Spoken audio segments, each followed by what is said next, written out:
안녕하세요. 반갑습니다. 자, 오늘 문제집 49페이지 무등록 중개업 할차례입니다.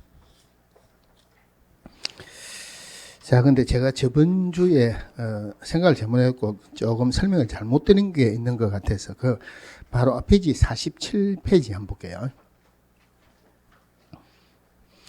자, 47페이지 6번에 4번 한번 보겠습니다.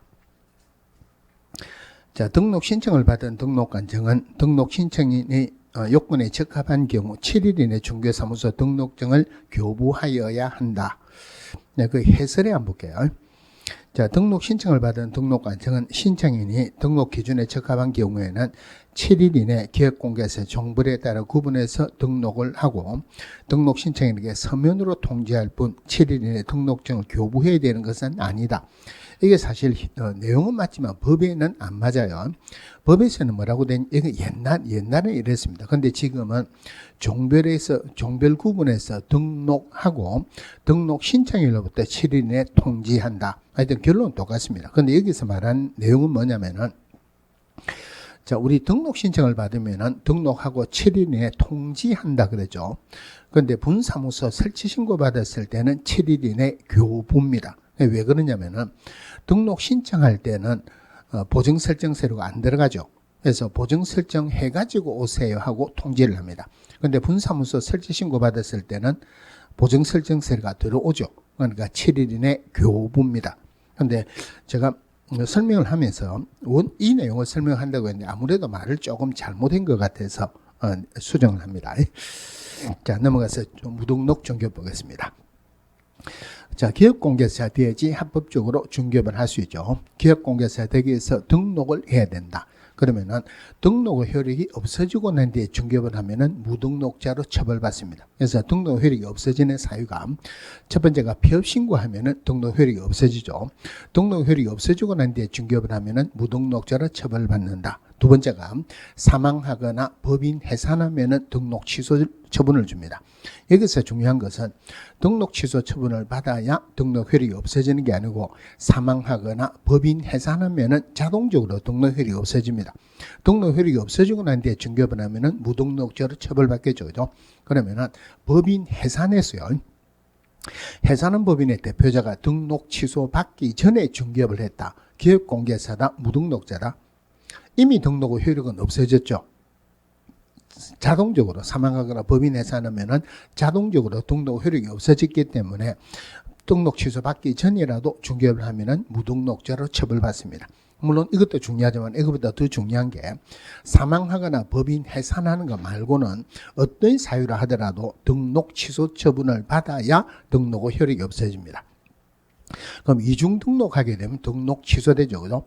그럼 이중 등록한 사람이 등록 취소되기 전에 중개업했다? 그러면은 이미 등록 효력은 없어졌습니까? 아직 등록 효력은 있습니까?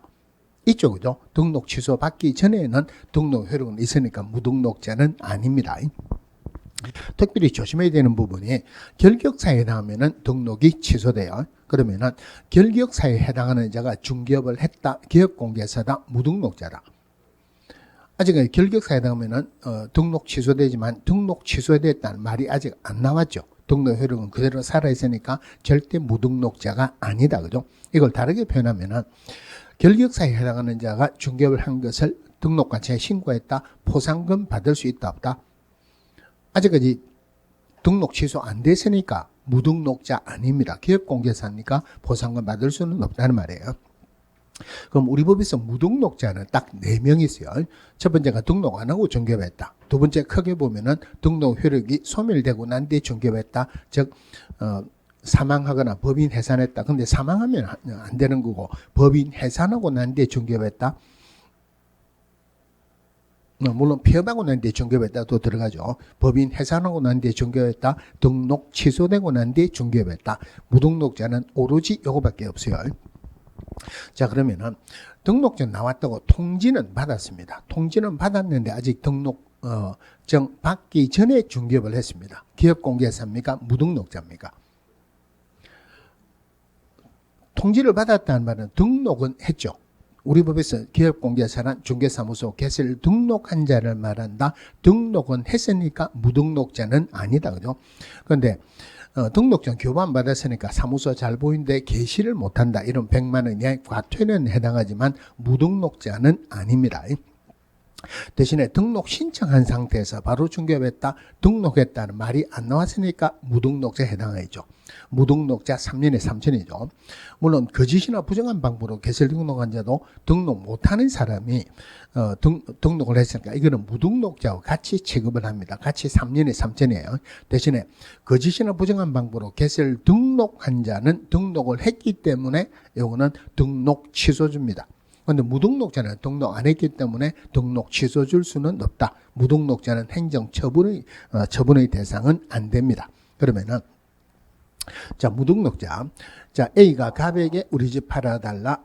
B하고 거래계약을 체결하면은 얼마를 주겠다 약속을 했어요. 자, 무등록자의 중개로 이루어진 거래계약은 유효입니다. 그죠? 유효다. 자, 나중에 중개 금지행에서 나올 건데 의뢰인하고 무자격자, 우리 판례나 또 시험에서 무자격자 나오면 여러분들을 두고 하는 이야기는 아니고 자격이 없으면서 중개업을 하는 자, 우리가 말하는 무등록자를 말합니다. 의뢰인하고 무자격자 간의 보수에 관한 약정은 보수약정은 무조건 무효라 그랬어요. 보수약정이 무효라는 말은 거래계약 체결은 얼마 주겠다는 약속이 무효니까 거래계약 체결됐다, 보수 지급해야 된다, 안 해야 된다? 안 해야 됩니다. 지급했다 하더라도 돌려받을 수 있어요. 그러면은 다른 말로 무등록자는 3년에 3천이면서 보수 청구권은 있다 없다? 보수 청구권은 없다는 말이에요. 자, 근데 우리 법에서 지금 금지행위에서는 원래는 기업공개사 등을 대상으로 하는 금지행위만 있었는데 일반인을 대상으로 하는 금지행위도 있죠. 그 사람을 의뢰인이라고 보기는 어렵습니다. 근데 하여튼 그 사람들 빼고는 법에서 의뢰인을 처벌하는 경우는 전혀 없습니다.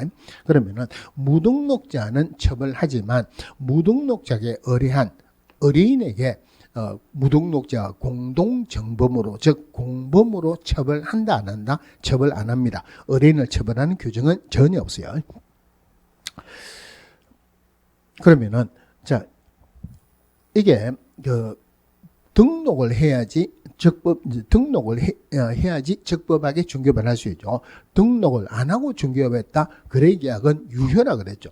등록이 만약에 유효 요건이라면은 거래계약은 무효가 됩니다. 등록은 유효요건이 아니고 적법 요건이다, 단속 요건이다. 다른 말로 등록 안 하고 중개업을 하면 벌 준다 이 말이에요.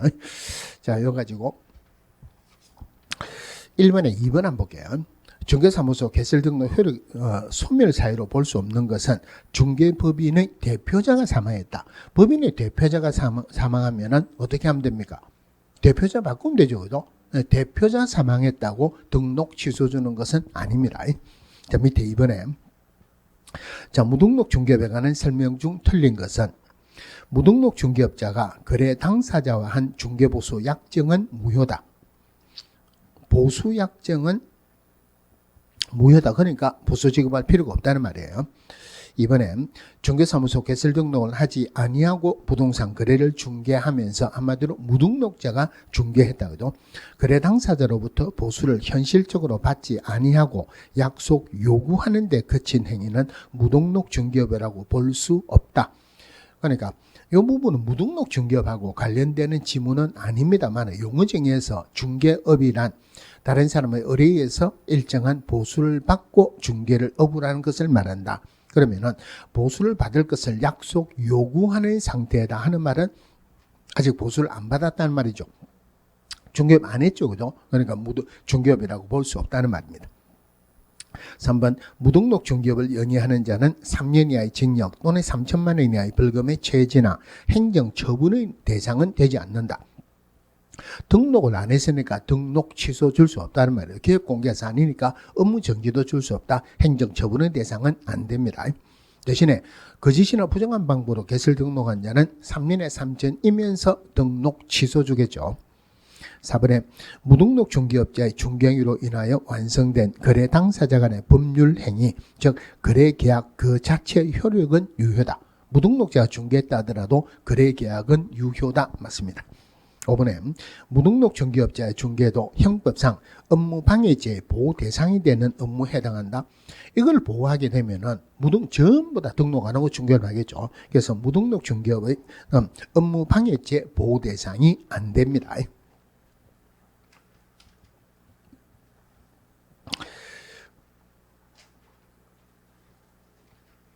자, 넘어가서 4번에 2번 한번 볼게요. 자, 공인중개사 기업공개사가 다른 기업공개사 소속 공개사 된 경우 업무 정지 처분 받을 수 있다.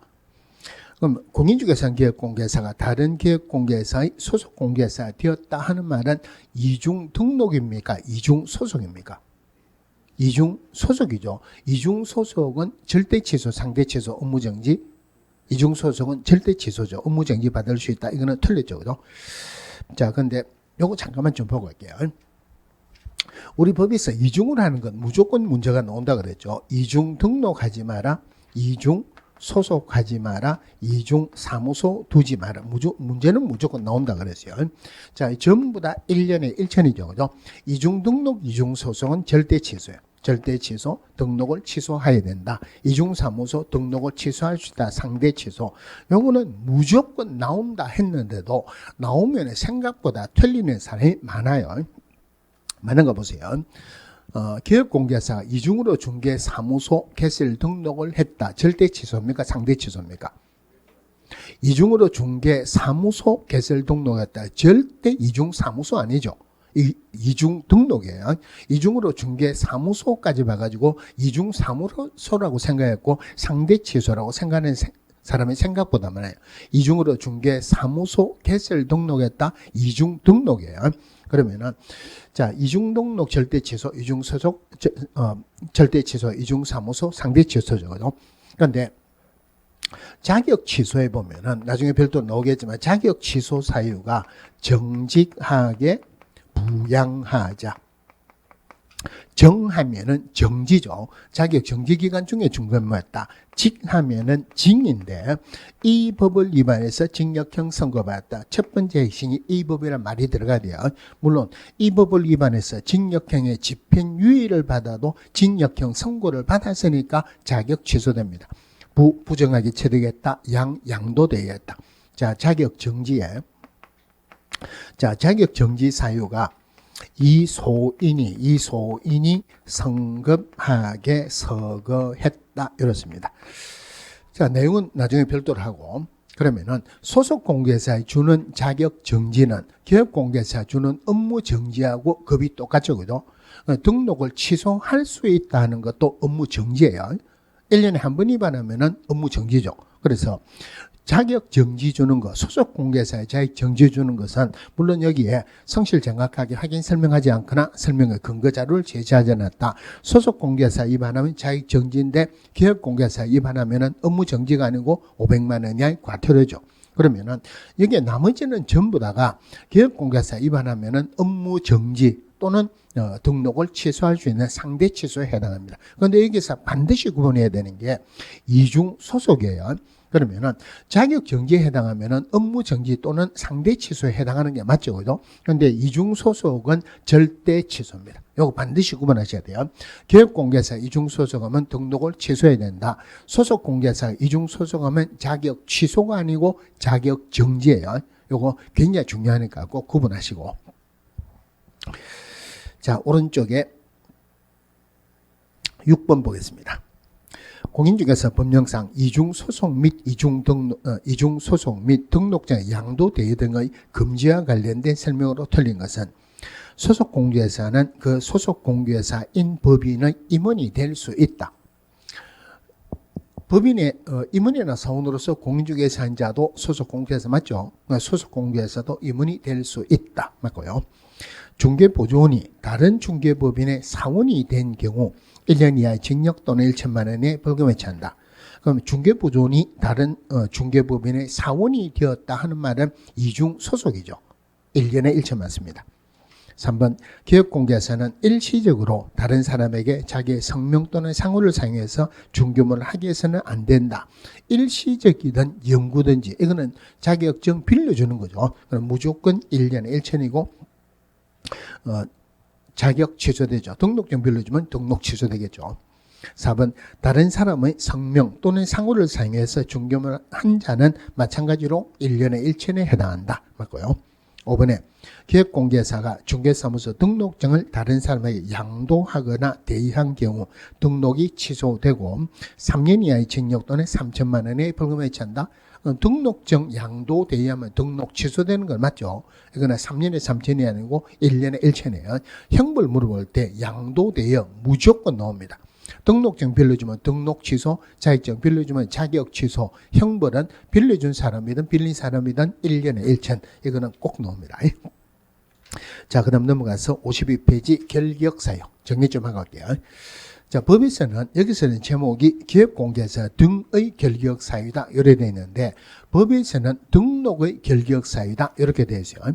그럼 등록의 결격사유다 하는 말은 그대로 해석을 하면은 이 결격사유에 해당하는 자는 등록할 수 없다는 말이죠. 등록할 수 없다는 말은 기업공개사가 못 된다는 말이에요. 그럼 이 기업공개사 못 되는 등록의 결격사유에 해당하는 자는 법에서 소속공개사도 못 되고 중개보조원도 못 된다. 다른 말로 하면은 중개업무에 종사할 수 없다는 말이에요. 그럼 등록의 결격사유다 하는 말이나 기업공개사의 결격사유다 하는 말이나 기업공개사 등의 결격사유다 하는 말이나 똑같은 말이죠. 안에 내용이 들어가기 전에 조금 구분해야 되는 게 등록의 결격사유는 기업공개사 등이 될 수 없는 거지 공인중개사가 될 수 없는 것은 아니다. 꼭 구분하셔야 돼요. 그러면은 공인중개사가 될 수 없는 자 중에서 자격 취소되고 3년 동안은 등록의 결격사유도 해당하죠. 그죠? 부정행위하고 5년 동안은 공인중개사가 될 수 없지 절대 등록의 결격사유에 해당하는 것은 아니다. 여기에 틀린 답으로 나와도 몇 번이나 나와야 되는 지문인데 아직까지 한 번도 안 나오고 있어요. 부정행위하고 5년 동안은 절대 등록의 결격사유에 해당하는 것은 아니다. 자, 그럼 등록의 결격사유 내용을 보면 첫 번째가 미성년자, 피성년 후견인, 피한정 후견인, 파산 선고받고 복권되지 아니한 자 4명이 있는데 요 4명은 어떤 예외도 없이 결격사유에 해당한다. 후견인의 동의를 받든 안 받든 결혼을 했든 안 했든 결격사유에 해당한다. 그죠? 또 요 4명은 교도소 갔다가 나온 사람은 아니죠. 굳이 사회에 정할 시간이 추가로 필요한 것은 아니다. 여기에서 벗어나면은 결격에서 벗어나지 추가로 3년이 있어야 되는 것은 아니다. 그런데 지문에 한 2번 나왔는데 피성년 후견인, 피한정 후견인은 결격사유 맞죠? 피특정 후견이라고 했어요. 특정 기간 동안만 제한하는 피특정 후견인은 결격사유가 아닙니다. 자, 나머지는 2개로 구분할 수 있어요. 업무 정지 받았다, 자격 정지 받았다, 집행유예 받았다. 기간이 있죠. 기간이 있는 것은 기간 동안이 결격사유에 해당하고 기간이 없는 것은 3년 동안이에요. 그럼 금고 이상의 형을 선고받고 집행이 종료되거나 면제된 날로부터 3년이 경과되지 아니한 자 결격사유에 해당하는 맞죠. 즉 만기 출소되면은 3년 동안 결격사유다 이 말이에요. 그런데 여기서 굉장히 자주 나오는 게 가석방 받았어요.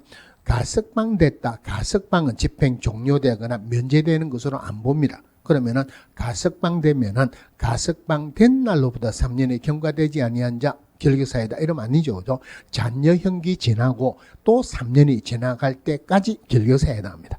또 자주 나오는 게 특별사면은 3년 동안 결격사유에 해당하지만 일반사면은 결격사유가 아무 상관이 없다. 이거 굉장히 자주 나와요.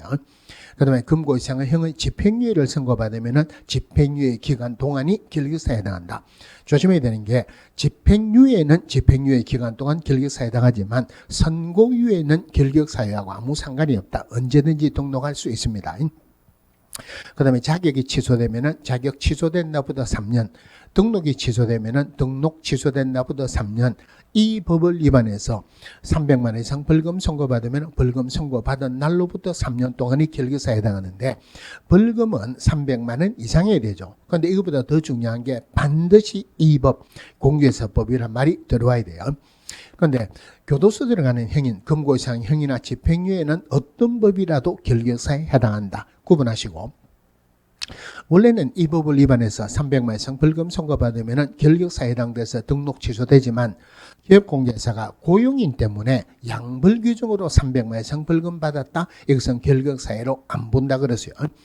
그다음에 자격 정지 받으면은 자격 정지 기간 동안 업무 정지 받고 폐업한 자로서 업무 정지 기간이 경과되지 아니한 자, 업무 정지를 법인이 받았을 때는 그 법인의 임원이나 사원에게 그 정지 기간 동안 결격 사유를 주는데, 중요한 것은 업무 정지 처분 당시의 임원이나 사원이 아니고 업무 정지 사유 발생했을 때 있던 임원이나 사원이다. 마지막으로 결격사에 해당하는 임원이나 사원이 있는 법인도 결격사에 해당한다. 다만 2개월 이내 해소하는 경우는 그러하지 아니하다. 자, 요 중에서 자, 등록이 취소되면은 원래 등록 취소된 날부터 3년간 결격사에 해당한다 그러죠. 물론 행정제재 처분효가 승계할 때 별도로 나오겠지만은 재등록기업공개사에게 폐업하기 전의 행위로 등록 취소 줬을 때 그때 결격사의 기간은 3년이 아니고 3년에서 폐업 기간을 공제하여야 한다. 이 말이 꼭 들어가야 돼요. 자, 굉장히 중요한 부분인데 등록 취소는 원래가 3년 동안 결격사에 해당한다 그죠? 여기는 중요한 예외가 3개 있다 그랬어요. 첫 번째가 사망하거나 법인 해산했다. 두 번째가 등록 기준이 미달됐다. 자, 사망하거나 법인 해산했다 또는 등록 기준 미달로 인해 가지고 등록 취소됐을 때는 결격 사유로 안 봅니다. 한마디로 봐준다는 말이에요. 그럼 등록 기준 미달로 등록 취소됐다. 등록 기준만 보완하면 언제든지 등록할 수 있다 이 말이에요. 법인 해산으로 등록 취소됐다. 마찬가지로 언제든지 등록할 수 있다. 이거는 결격 사유를 안 봅니다. 자, 세 번째가 이 내용하고 완전히 다른데 이게 제일 중요해요. 결격 사유입니다. 자, 우리 법에서 결격 사유에 해당하면은 등록 취소주라고 되어 있어요. 그러면 결격 사유로 등록 취소됐을 때는 등록 취소된 날보다 3년 동안 중개물을 못하는 게 아니고 원래 있는 결격 사유 기간 동안 중개물을 못한다 이 말이에요. 예를 들어서 징역 3년에 집행유예 5년 받았습니다. 그럼 5년 동안 결격사유죠. 결격사유에 다음 등록이 취소돼요. 여기에서는 등록 취소되고 3년 동안 결격사유라고 그랬죠. 그러면은 징역 3년에 집행유예 5년 받아서 등록 취소된 자는 한마디로 5년 동안 중개물을 못합니까? 3년 동안 못합니까? 5년 동안. 원래 결격사유로 봐라 이 말이에요. 자, 기업공개사가 파산 선고 받았어요. 그럼 결격사에 해당하죠. 등록 취소됩니다. 그러면은 등록 취소된 날보다 3년 동안 못합니까? 복권될 때까지 못합니까? 복권될 때까지 못한다. 그래서 결격 사유로 등록 취소됐을 때는 등록 취소된 날보다 3년 동안 결격 사유가 아니고 우리가 공부하는 원래 있는 결격 사유 기간을 본다는 말이에요. 이 부분에서 문제가 나오면은 주로 어떻게 나오느냐면은 원래 자격이 취소되면은 자격 취소된 날로부터 3년 동안 결격사에 해당하죠. 결격사에 해당하면은 등록이 취소되죠. 그러면은 자격 취소로 등록 취소된 자 몇 년 동안 결격사유다? 3년 동안이죠. 무슨 날로부터 3년? 절대 등록 취소된 날보다 3년이 아니라 원래 결격 사유인 자격 취소된 날보다 3년 동안이 결격 사유야. 결격 사유에서 제일 어려운 문제로 나오는 부분입니다. 약방의 감초처럼 나오는 거예요. 똑같은 지문이 이 법을 위반해서 300만 원 이상 벌금 선고받았다. 벌금 선고받은 날로부터 3년 동안이 결격사유죠. 그러면은 결격사에 다음 등록이 취소됩니다. 그러면은 이 법을 위반해서 300만 원 이상 벌금 선고받아서 등록 취소된 자는 등록 취소된 날로부터 3년 동안이 결격사유 아니죠. 원래 있는 결격사유. 벌금 선고받은 날로부터 3년 동안이 결격사유다. 여기 자주 나오는 이유가 같은 3년이니까 헷갈리라 이 말이에요. 그러면은 원래 등록 취소되면은 결격사유에 해당하면 등록 취소되죠. 결격사유에 해당하면 등록 취소되지만 결격사유에 해당한다고 해서 하는데 등록 취소 안 되는 경우도 있어요. 요거는 지금까지 문제 한 번도 안 나왔습니다. 중요하지 않기 때문에 안 나왔어요. 결격사에 해당하지만 등록 취소 안 되는 게 첫 번째가 미성년자. 미성년자는 결격사에 해당하죠. 그죠? 절대 등록 취소 안 됩니다. 왜 그럴까요? 등록 자체가 안 되죠. 그러니까 등록 취소될 수가 없죠. 그죠? 자, 두 번째가 등록 취소되고 3년 동안 결격사유 맞죠, 그죠? 그런데 등록 취소되면은 기업공개사 아니죠. 아닌데 등록 취소준다 말이 안 되죠. 그래서 그리고 또 하나가 업무 정지받고 업무 정지받고 폐업한 자로서 업무 정지 기간이 경과되지 아니한 자 결격사입니다. 업무 정지받고 폐업을 했다. 기업공개사 아니죠. 기업공개사 아니니까 등록 취소 못 준다는 말이에요. 그 다음에 자격 정지받고 자격 정지 기간 중에 있는 자, 자격 정지는 소속 공개사에게만 줄 수 있죠. 등록을 안 했다는 말이에요. 등록 안 했으니까 등록 취소를 줄 수는 없어요. 그리고 업무 정지를 법인이 받았을 때, 법인이 받았을 때는 법인의 임원이나 사원에게 결격사유를 준다 그랬죠. 자, 업무 정지라는 낮은 벌을 받았는데 등록 취소라는 큰 벌을 준다. 이거는 말이 안 되죠. 그래서 요거는 결격사에 해당하지만 등록 취소는 안 됩니다. 그럼 결격사에 해당하면 등록 자체를 안 해주죠. 그죠? 개업공개사가 결격사에 해당하면 등록 취소 줍니다. 고용인이 결격사에 해당하는데 2개월 이내 해소 안 하면은 개업공개사의 업무 정지를 줍니다.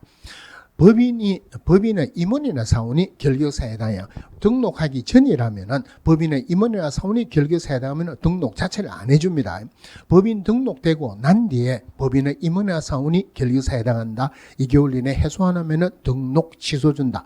그러면 등록해준다, 안 해준다, 등록 취소 준다, 업무 정지 준다, 등록 관청이 주죠. 그러면은 결격사에 해당하는지는 누가 알아야 된다? 등록관청이 알아야 돼요. 국장이나 시도지사가 알아봤자 별로 의미가 없죠. 그래서 보통의 경우에는 국장, 시도지사, 등록관청 같이 가는데 결격사에 해당하는지 관계기관에 조회할 수 있다는 것은 오로지 누구만 할 수 있다? 등록관청이 관계기관에 결격사에 해당하는지 여부를 조회할 수 있다.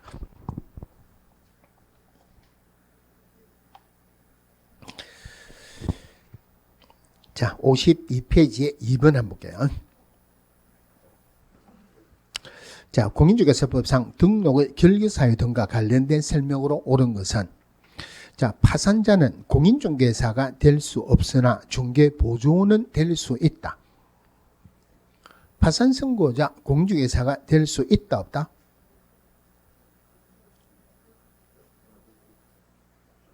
공인중개사는 될 수 있죠. 공인중개사가 못 되는 사람은 딱 2명밖에 없죠. 자격 취소되고 3년, 부정이행하고 5년. 그러니까 공개사는 될 수 있죠. 중개보조원은 그러니까 결격사에 해당하니까 기업공개사도 소속공개사도 중개보조원도 안 된다는 말. 파산선고자 중개보조원 될 수 없다 이렇죠. 이번에 금고 이상의 형의 집행유예를 받은 자는 어떤 경우에도 공인중개사가 될 수 없다. 어떤 경우에도 이런 것 때문에 고민하지 말고 공인중개사가 될 수 없는 자는 딱 2명밖에 없죠. 자격 취소되고 3년, 부정이행하고 5년. 그럼 금고 이상의 형의 집행유예를 받았다. 등록의 결격사유는 해당하지만 공인중개사는 될 수 있다. 그죠? 3번 법 76385 부칙 6조 2항의 기업공개사 중개인이죠. 등록이 취소된 후 3년이 지나지 아니하였다면 공인중개사가 될 수 없다. 자, 등록 취소됐어요. 등록 취소되었다. 3년 내에 공인중개사 될 수 있다, 없다? 이거 고민하지 마세요. 공인중개사가 될 수 없는 자는 오로지 자격 취소되고 3년, 부정이행하고 5년. 이거 아니죠, 그죠? 공인중개사는 될 수 있습니다.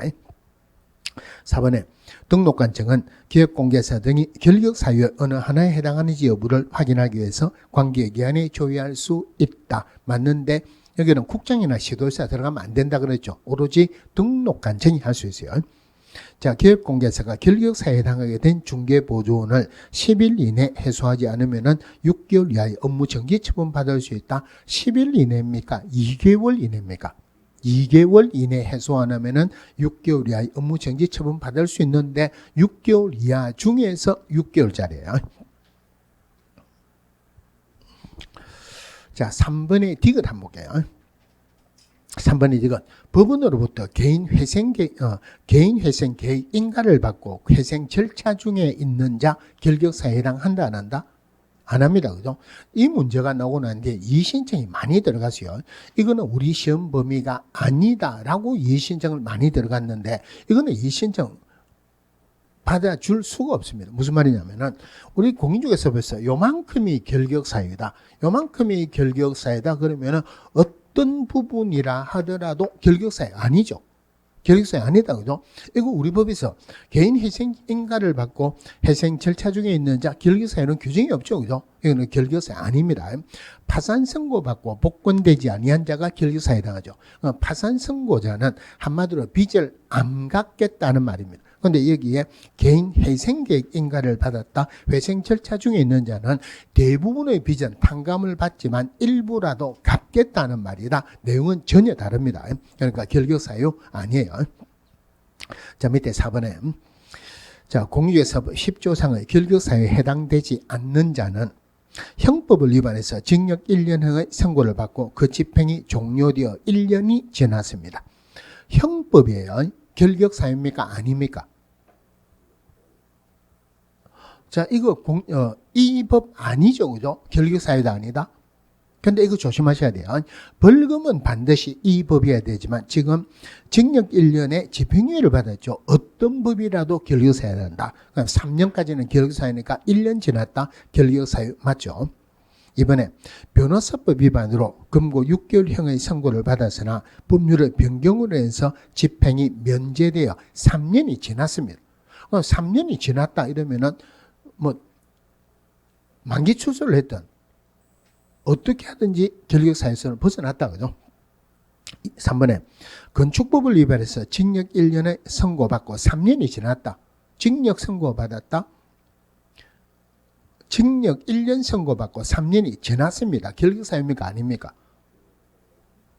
이건 결격사유 맞죠? 결격사유는 교도소 들어갔다가 나오고 난 뒤에 3년 동안이에요. 한마디로 사회에 적응하는 시기입니다. 그러면은 징역 1년 선고받았다. 그러면은 1년 동안 교도소 있죠. 그리고 3년 지났다는 말, 선고받고 3년 지났다는 말은 만기 출소되고 몇 년 됐다는 말이에요. 2년이니까 결격사유에 해당하는 거 맞네요. 4번에 도로교통법 위반으로 징역 2년에 집행유예 4년을 선고받고 2년이 지났습니다. 징역 2년에 집행유예 4년을 받았다. 이거 도로교통법 위반이라 하더라도 결격사유 맞죠? 징역 2년에 집행유예 4년 받았다. 몇 년 동안 결격사유입니까? 집행유예 기간 동안이 결격사유니까 앞에 징역 몇 년 이거는 아무 의미가 없죠. 4년 동안인데 2년 지났으니까 결격사유 맞네요. 자신의 행위로 공인중개사법을 위반해서 300만 원의 벌금을 선고받고 1년이 지났다. 3년 동안은 결격사유죠.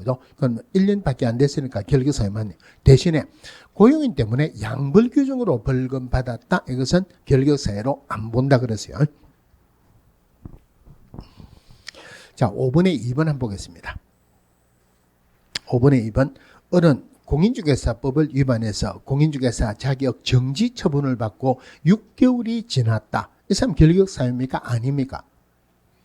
자격 정지는 자격 정지 기간 동안 결격사유에 해당하죠. 그런데 업무 정지든 자격 정지든 최고가 6개월이에요.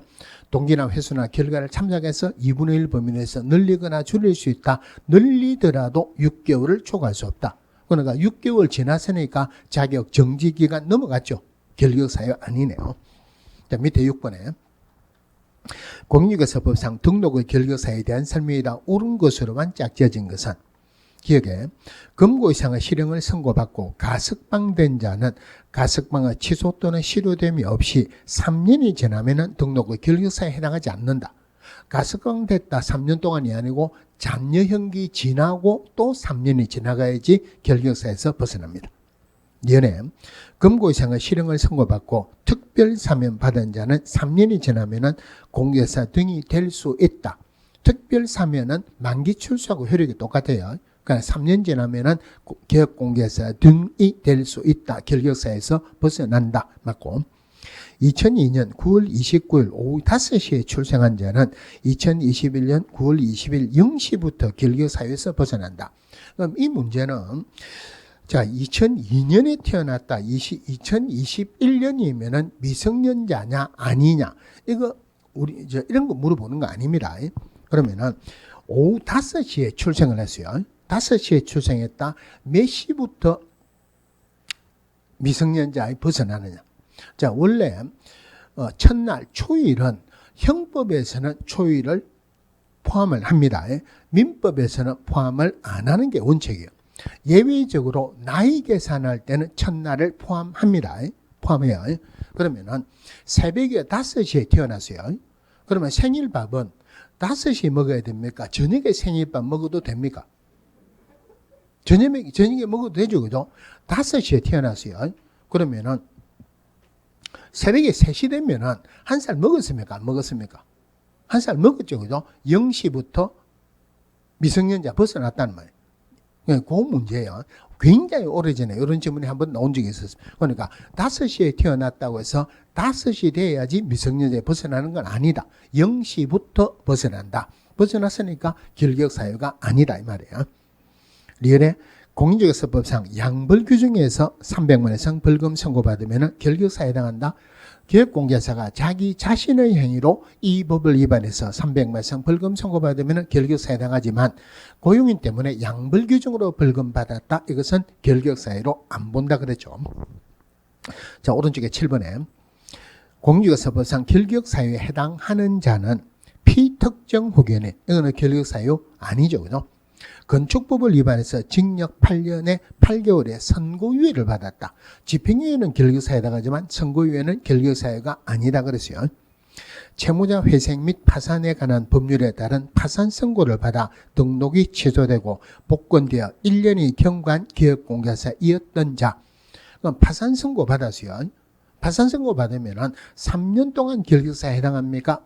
파산 선고 받고 복권되면은 3년 동안 결격사에 해당합니까? 아니면은 복권되면 바로 결격사에서 벗어납니까?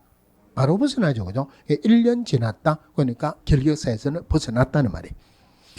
중개사무소 개설 등록 기준에 미달해서 등록이 취소되고 2년이 지난 기업공개사였던 자. 그러면은 등록 취소됐죠. 몇 년 동안 결격사예요? 원래는 3년 동안 결격사유 맞죠? 그런데 등록 취소되는 사유가 등록 기준 미달로 등록 취소됐다. 이거 결격사유로 본다 안 본다? 사망하거나 법인 해산했다 또는 등록 기준 미달로 등록 취소되었다. 결격사유로 안 봅니다. 언제든지 등록할 수 있죠. 그 다음에 5번에 2년 전에 사기죄로 복역한 후 만기 취소한 자가 임원으로 있는 주식회사. 그러면은 사기죄로 복역을 했다. 만기 출소했어요. 3년 동안 결격사에 해당하죠. 그런데 2년 전에 했다. 그럼 지금 현재 결격사에 해당하는 중이죠. 그죠? 그 사람이 사원이라 그럼 그 법인도 결격사에 해당합니다. 8번에 3번 한번 볼게요. 기업공개사인 법인의 업무정지 처분을 받은 경우 업무정지 처분 당시의 임원 또는 사원이었던 자는 모두 해당 법인의 업무정지 기간 중 결격사에 해당한다. 법인이 업무정지 나오면 핵심은 딱 하나입니다. 업무정지 처분 당시의 임원이나 사원입니까? 업무정지 사유 발생 당시의 임원이나 사원입니까? 사유 발생했을 때이던 임원이나 사원이 결격사에 해당하죠. 자, 넘어가서 9번 보겠습니다. 자, 2021년 10월 30일 현재 공인중개사법령상 중개사무소 개설 등록 후 결격사에 해당하는 자는 자, 징역형의 집행유예를 선고받았으나 2021년 9월 17일 일반 사면을 받았다. 일반 사면은 결격사유다 아니다? 아니죠. 그죠? 2020년 4월 15일 파산 선고를 받고 21년 4월 15일 복권되었습니다. 파산 선고 받고 복권되었다. 3년 동안 기다려야 됩니까? 바로 결격사에서 벗어납니까? 바로 벗어나네요. 3번 도로교통법 위반해서 2019년 11월 15일 벌금 500만 원 선고받았다. 벌금은 500만 원인데 도로교통법이다. 이 법 아니죠. 애당초 결격사유가 아닙니다. 거짓으로 중개사무소 개설 등록을 하여 2018년 1월 15일 개설 등록이 취소됐다. 그럼 이 사람은 3년 동안 결격사에 해당하겠죠. 그럼 2018년이니까 21년 11월 며칠 되면은 결격사에서 벗어난다. 그러니까 공인중개사법에서는 아까 형법에서는 초유를 포함한다 그랬죠. 민법에서는 원칙적으로 초유를 포함을 안 하지만 나이 계산할 때는 포함을 합니다. 공인중개사법에서는 법에 나와 있는 그대로 보시면 돼요. 금고 이상의 형을 선고받고 집행 종료되거나 면제된 날로부터 3년이 경과되지 아니한 자. 그럼 취소되거나 집행이 종료되거나 면제된 날은 포함합니까? 안 합니까? 다른 말로 오늘부터 공부하겠다. 오늘 공부하는 겁니까? 안 하는 겁니까? 오늘 공부하는 거 맞죠? 근데 사실은 공부는 언제부터 하는 거예요? 내일부터. 내일부터 하는 거는 공부하고 또 하나 있죠. 다이어트하고. 근데 여기는 오늘부터 하니까 오늘 포함되죠. 그죠? 오늘 포함해가지고 15일 포함해가지고 3년, 만 3년 되면은 14일이죠. 그럼 이 사람은 15일 되면은 결격사에서 벗어난다. 5번에 21년 4월 15일 공무제사 자격이 정지 처분을 받았다. 자격 정지는 최고가 6개월이죠. 그러니까 4월 15일이니까 6개월 하면은 5, 6, 7, 8, 9, 10 그러니까 10월 30일이다. 그럼 여기는 4월 15일이니까 10월 30일은 6개월 넘어갔죠. 결격 사유 아니네요. 자, 오른쪽에 12번 볼게요. 공인중개사법을 위반해서 중개사무소 개설 등록이 취소된 자는 원칙적으로 3년 동안은 다시 등록을 하지 못하도록 하고 있다. 다음 중 등록 취소 후 3년 동안 중개사무소 개설 등록을 할 수 없는 경우는, 자, 이 문제는 사실 굉장히 어려운 문제예요. 앞부분은 사실 문제에서 앞부분은 별로 의미가 없는 겁니다. 자, 문제의 핵심이 뭐냐면은 등록 취소 후 3년 동안 중개사무소 개설 등록할 수 없는 경우는, 원래는 등록 취소되면 3년 동안 등록할 수 없죠. 그럼 이 문제는 요거 말하는 거죠. 요거는 등록 취소된 날부터 3년으로 보는 거 아니다. 그죠? 요걸 찾아라는 거야. 자, 2번부터 볼게요. 기업공개사가 파산 선고를 받아서 등록이 취소됐습니다. 그러면 3년 동안 못합니까? 복권될 때까지 못합니까? 복권될 때까지 못한다. 결격 사유로 등록 취소됐을 때는 등록 취소된 날부터 3년으로 보는 게 아니고 원래 있는 결격 사유 기간으로 본다 이 말이에요. 3번에 기업공개사가 자신의 행위로 공제사법을 위반해서 벌금 300만 원 선고받아서 등록 취소됐다. 그럼 이럴 때는 결격사유 당하죠. 그러면은 이 법을 위반해서 300만 원 벌금 선고받으면은 결격사유 당하니까 등록 취소되죠. 3년 동안 결격사유죠. 무슨 날로부터 3년 동안입니까? 이럴 때는 결격사유로 등록 취소됐으니까 등록 취소된 날보다 3년이 아니고 벌금 선고받은 날로부터 3년 동안이 결격사유입니다. 4번에 기업공개사 등록 기준 미달해서 등록 취소됐다. 이것은 애당초 결격사유를 안 본다 그랬죠. 5번에 중개법인 해산으로 등록이 취소됐다. 이것도 애당초 결격사유로 안 본다. 언제든지 등록할 수 있네요. 그런데 1번에 거짓이나 그 밖에 부정한 방법으로 중개사무소 개설 등록해서 등록 취소됐다. 이 사람은 결격사유 아니죠. 등록 취소된 날부터 3년간 결격사유에 해당한다. 이중 등록에서 등록 취소되었다. 마찬가지로 등록 취소된 날부터 3년간 결격사유에 해당하죠. 자, 그 다음 넘어가서 중개사무소 설치 볼게요. 자, 중개사무소 일단 명칭 나오는데, 자, 요 명칭 부분하고 요 부분 간단하지만 최근에 문제가 굉장히 많이 나오는 부분이에요. 자, 정리 좀 하고 갈게요. 자, 기업공개사는 사무소 명칭에 공인중개사 사무소 또는 부동산 중개라는 문자를 사용하여야 한다. 자, 그럼 기업공개사가 이거 해야 된다. 위반하면은 100만 원 이하의 과태료죠.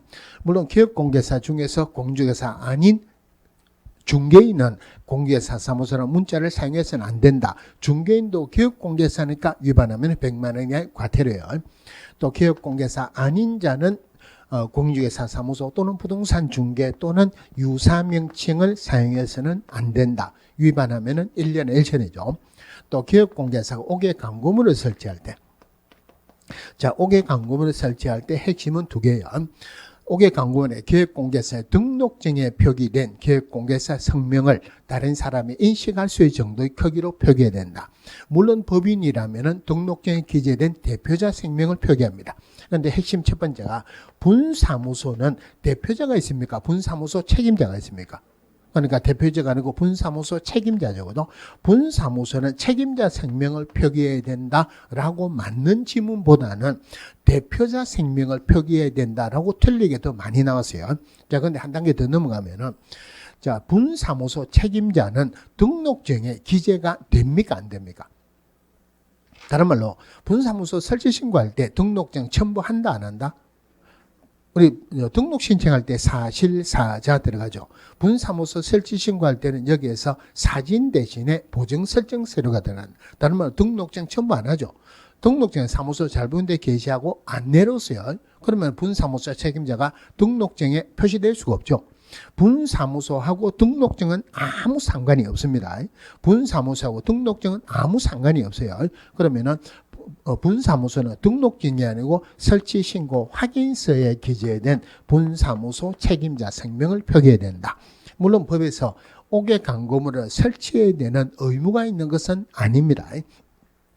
그럼 요거는 한마디로 중개사무소 간판이죠. 그죠? 간판, 중개사무소 간판이니까 이거는 등록관청소관이죠. 이 간판 규정을 위반하면은 등록관청은 간판의 철거를 명할 수 있다. 철거 안 하게 되면은 행정 대집행할 수 있다. 추가로 봐야 되는 게 두 개가 있어요.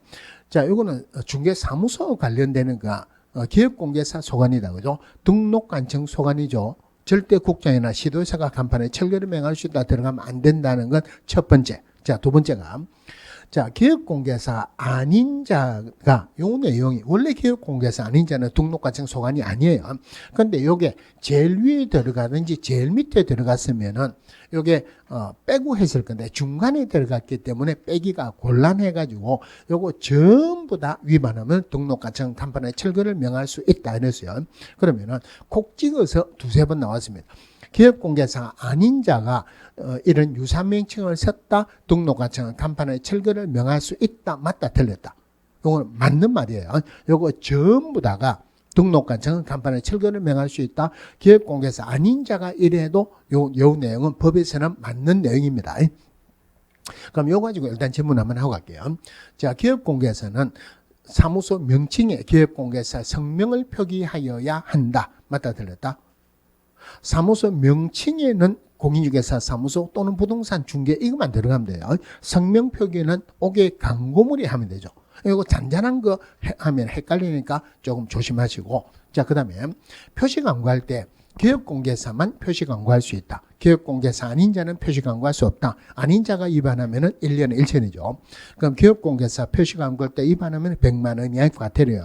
그럼 기업공개사 표시 광고할 때 꼭 들어가야 되는 게 중개사무소 명칭, 소재지, 연락처, 기업공개사 성명, 물론 법인이라면 대표자 성명입니다. 그리고 등록번호도 같이 들어갔어요. 요거 작년인가 추가됐습니다. 등록번호도 같이 들어갔다.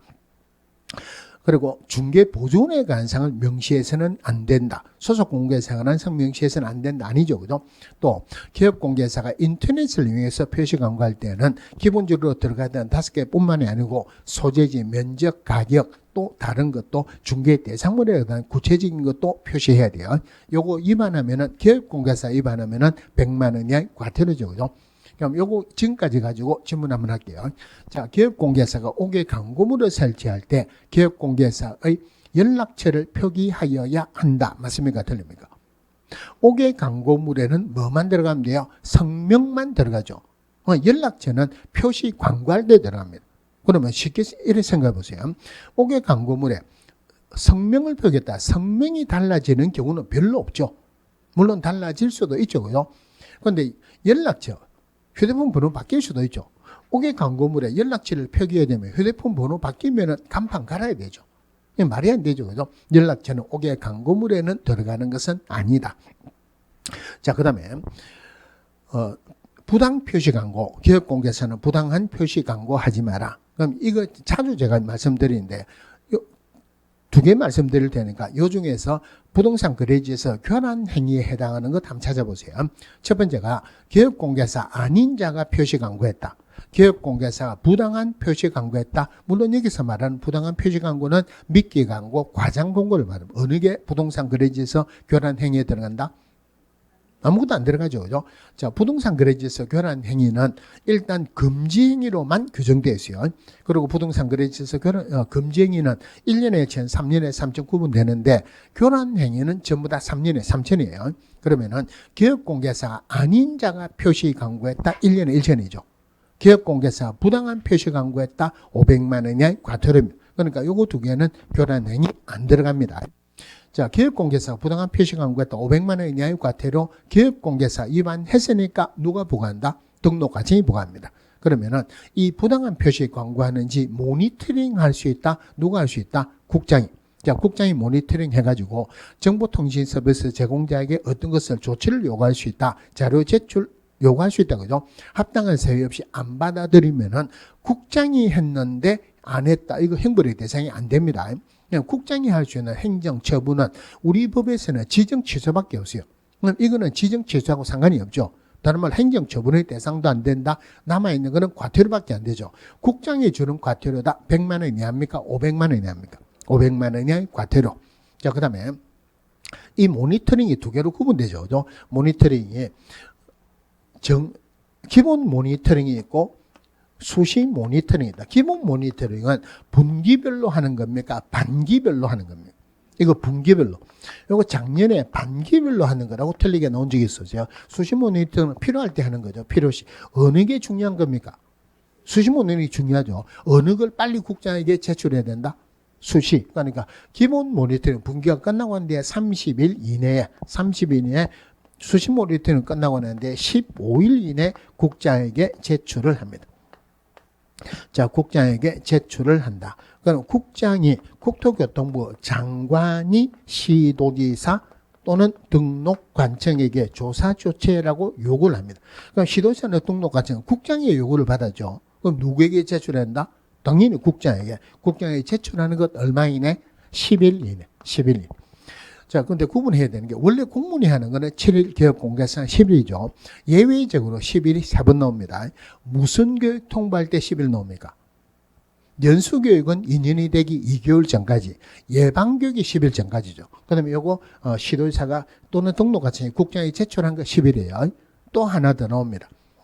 부동산 거래지에서 교란 행위할 때 신고센터, 한국부동산원이죠. 그죠? 거기서는 신고센터에서 바로 시도지사 등록관청에게 조사 조치라고 요구합니다. 그러면 시도지사나 등록관청 신고센터에 제출하는 것은 10일 이내, 신고센터에서 국장에게 제출하는 것은 매월 10일까지. 그래서 10일 하는 것은 공문이 하는 10일은 요거 3개가 나와요. 하나만 더 하고 조금씩 해요. 자, 요거는 간판 위반한 거죠. 그죠? 스스로 철거해야 되는 거였어요. 간판을 철거해야 되는 것 한마디로 중개업 안 하거나 못하면 철거해야 돼요. 첫 번째, 사무소 이전 신고했다. 사무소 이전 신고는 이전 후에 하죠. 이전 신고를 했다는 말은 사무소 이전했죠. 이전 전에 사무소 중개업 안 하죠. 철거해야 돼요. 폐업 신고했다. 중개업 안 하니까 철거해야 된다. 그 다음에 등록 취소되었다. 중개업 못하니까 철거해야 되죠. 철거해야 되는 거 요거 3개입니다. 자, 휴업 신고했어요. 휴업은 부득이한 사유 없이는 6개월을 초과할 수 없다. 업무 정지받았다. 업무 정지는 아무리 길어도 6개월이에요. 그럼 나중에 중개업을 한다는 거죠. 나중에 중개업을 하는데 지금 돈 들여서 철거하고 돈 들여서 설치한다. 말이 안 되죠. 휴업이나 업무 정지는 간판 철거하는 거 아닙니다. 자, 요거 핵심 첫 번째. 두 번째가, 자, 폐업 신고를 했어요. 장사 잘 된 데 폐업합니까? 안 된 데 폐업합니까? 안 된 데 폐업하죠. 안 되면 바로 폐업합니까? 견디다 안 되면은 폐업합니까? 견디다 안 되면 폐업하죠. 다른 말은 돈 조금 있는 거 쓰고 탈탈 털어먹고 난 뒤에 폐업한다는 말이에요. 돈이 있습니까? 없습니까? 돈 없죠. 그죠? 그러면 간판 철거하는데도 돈 들죠. 돈이 하나도 없어서 폐업하는데 돈 들어가지고 며칠 이내 간판 철거해라. 이거는 말이 안 되죠. 절대 구체적인 숫자가 들어가면 안 돼요. 지체 없이 철거해야 됩니다. 지체 없이 철거해야 된다. 또 하나가 요거 지체 없이 철거 안 했다고 해서 등록관청 간판의 철거를 명할 수 있다. 이런 말이 들어가면 안 돼요. 왜냐하면 사무소 이전 신고했다. 철거해야 되는 사무소. 등록관청 소관이 아니죠.